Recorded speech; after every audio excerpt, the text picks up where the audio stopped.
Narcissists always want a reaction. And today at queenbeing.com, I'm going to explain to you exactly why they want a reaction and why you should kind of hold on to not giving one. It's going to be a good one. Stick with me. So let's get started. So if you've ever spent any amount of time being a narcissistic supply, whether you were the spouse, partner, child, parent, brother, sister, best friend, boss, whatever, you know that while narcissists want to continually discard you over and over again, they also want to keep sucking you back in. They don't seem to ever really forget you, do they? The thing is that until you finally choose to discard the narcissist, you'll never be permanently discarded, at least not officially. And what I mean is the way the narcissist thinks is that they always have sort of a chance to come back to you. That's why so often you see survivors being hoovered. It doesn't happen right away for everyone. I've seen it go as long as 20 years later, but it certainly does affect more people than you might suspect. Once you finally decide I'm done with this person and I'm never going to talk to them again, then the relationship's over. The narcissist might not agree with you, but that's kind of the point at which you can go, okay, it's really over. Of course, it's a ginormous bruise to their little fragile ego and they feel pretty miserable about it. That's when they'll try to bring you back into the fold. They don't like the feeling that you dumped them, so they're going to try to provoke you for a reaction. They might love bomb you. They might try to suck you back in with drama.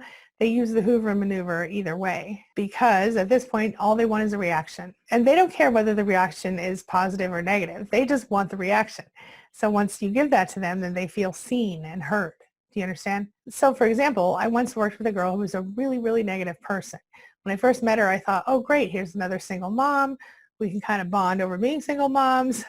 I thought it would be really helpful for me in my situation. And it turned out she was so negative that I ended up having to sort of back away from her emotionally and physically. At one point, she cornered me at work and she was like, listen, I'm so disappointed in you for wanting to hang out with all those other sheep follower people.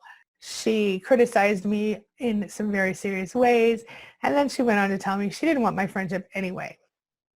So I guess I was supposed to at that point beg her to take me back and ask for her forgiveness, but I didn't because I knew that was not healthy for me. Then over the course of the next couple of years while I worked at this place, she would periodically send me a note or, try to pull me aside and, how have you been? What's going on? And I would just kind of cut it off at the knees because I knew she was so unhealthy for me. This is all related to the fact that the narcissist just can't stand it when you ignore them. I don't think that they like the word former spouse, former partner, former friend, former coworker.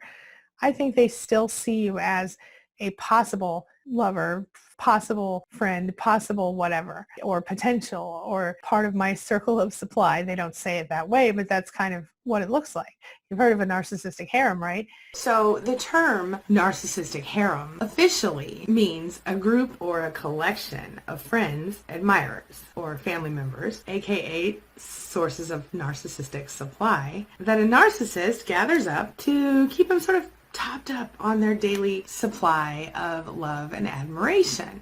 Since no single individual could ever fill the void that is the hole inside the narcissist's soul, the narcissist seeks to fill it with whomever is available. And often these relationships are overlapping and interchangeable. To put it more simply, a narcissistic harem is a group of people who are happy to stroke the narcissist's ego as needed. They don't really like to let go of anyone for long.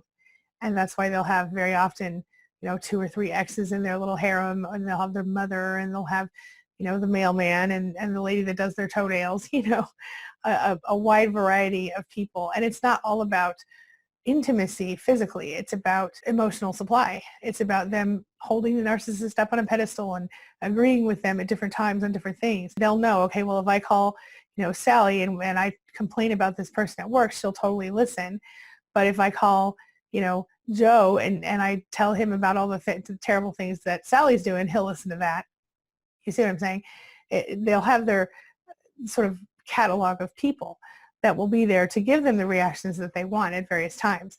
So you don't have to be one of those people, though. That's the thing. Because the narcissist needs attention, and attention begins in the form of reaction. So to get attention, they provoke you and you react. Now, sometimes they'll try to get the positive reaction, like the love bombing and being sweet and nice and showering you with gifts or love or compliments or whatever it is. Or sometimes they'll go the other way and they'll try to get a negative reaction from you because the positive one didn't work, or maybe they enjoy the negative one a little more. They want the negative reaction because then they can punish you for it, and they like that too. So that means they might insult you, demean you, minimize you, tell you bad things about yourself as a person, as a parent, as a friend. They might do a big old smear campaign on you and dare you to say anything. They might degrade you. They might tell you you're unattractive, you're not smart, whatever it is. They'll find something to get a reaction from you. And if that doesn't work, they might even go so far as to get another former source of supply involved or current source of supply. For example, they might have their mother call you, or they might even have an ex come by your house just to check on you, something like that. Anything they can think of to really peeve you off enough to make you come after them, because they want you to react so they can punish you. It's about control, and it's about getting supply. That's it. It's all about fuel. It's all about narcissistic supply. Don't forget. Remember, these people lack empathy, and no matter what you do, no matter how good you are, it'll never be enough for them. Temporary gratification is not worth the long-term effects of a relationship with a person like this. They need the supply. That's what it all comes down to. And remember one more thing. When they get the reaction that they want from you, then they feel really good about themselves because they know they can still affect you. So take back your life, my friend. Don't let them affect you this way anymore. The best way to deal with this is to not deal with it. But if you must respond to this person, take some time and figure out exactly what it is that you need to say. If it's because you have a child together or a business together, or you're going through a divorce and you're trying to deal with that, fine. Give them whatever they need to know. Facts only, no emotions. So if they need to know, okay, well, is little Bobby up to date on his shots? Yes, here's a copy of his shot record. Send it over with a screenshot and a text. Don't communicate with them outside of text if you can avoid it once you've already left the situation. If you are dealing with them on a business level or with a divorce, again, no emotion, only the business of whatever you're forced to deal with them on legally. That's it.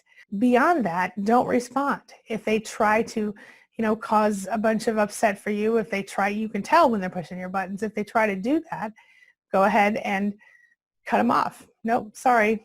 Here's the facts. That's it. Now I'm going to show you a really quick clip from a previous video with some tips about how to properly use gray rock, just in case you aren't familiar. Take a look right here. The idea of it is that you use this in order to encourage the narcissist to kind of lose interest in you. And what that means is that as you're going through the process of being gaslighted, rather than reacting the way you might normally react when they say twist a fact or name call or mess with your head, you recognize what they're doing as gaslighting, and then you don't respond or react to it at all. You simply go, oh, that's interesting. So if normally you would scream and act crazy, or you would cry, or you would throw things, don't do any of those things anymore. Just go, oh, okay, I see you. Or nothing. You can say nothing. Now, you're not trying to avoid contact with this person, but anytime they're coming at you with some manipulation or some name calling or games or anything like that, you don't give them what they want, which is your emotional energy. Because in some ways, these people are kind of like vampires when it comes to emotional energy. They want what you got. They want all of it because they need it to survive. It's called narcissistic supply. First, understand that the worst thing you can do to a narcissist is take away their supply. This is like the biggest form of revenge you could possibly get. And by taking away supply, what do I mean?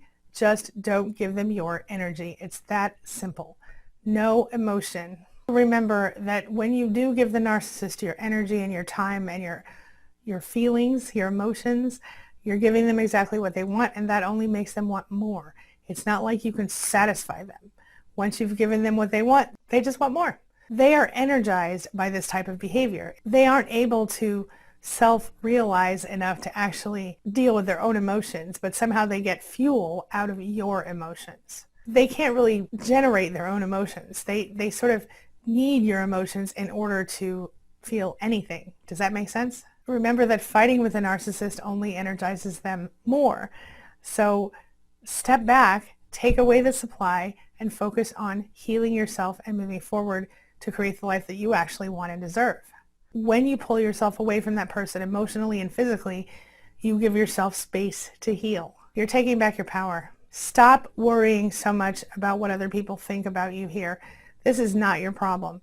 If the narcissist tries to smear you or tear you down or do anything else to cause you to feel less than good enough, turn away from them. You can't really do a whole lot to upset a narcissist or get back at a narcissist and actually come out without any dirt on your own hands. Do you understand what I mean? The best thing you can do is just emotionally remove yourself, physically remove yourself, and take away that supply. And finally, make sure that you give yourself some grace, some compassion, and make sure that you learn to love or at least like yourself a little bit. This all starts with unconditional self-acceptance, where you take a really good hard look at yourself, flaws and all, and you decide you're not so bad in the moment. You decide, okay, I accept who I am right now at this moment. I'm okay with it. You don't have to love it right away. Eventually, I hope you get to the part where you can love yourself, flaws and all. It will take time, and you can do it. It takes a little practice, but it all starts with unconditional self-acceptance. No apologies, no hiding, just being who you are and being totally okay with it. It's worth a shot. So what do you think about narcissists always needing a reaction? Does that sound familiar to you? This brings me to the question of the day. And the question of the day is, have you experienced a narcissist who needs a reaction from you? And if so, how did you deal with it? Share your thoughts, share your ideas, share your experiences in the comment section below, and let's talk about it. Before I go, make sure you take a look at the videos I'm leaving for you here and here. And while you're at it, hit that subscribe button so we can stay connected and continue on this healing journey together. As always, thank you so much for being a part of my day and a part of my life. And hey, thanks for letting me be a part of yours. It really does mean a lot to me. I'll see you soon.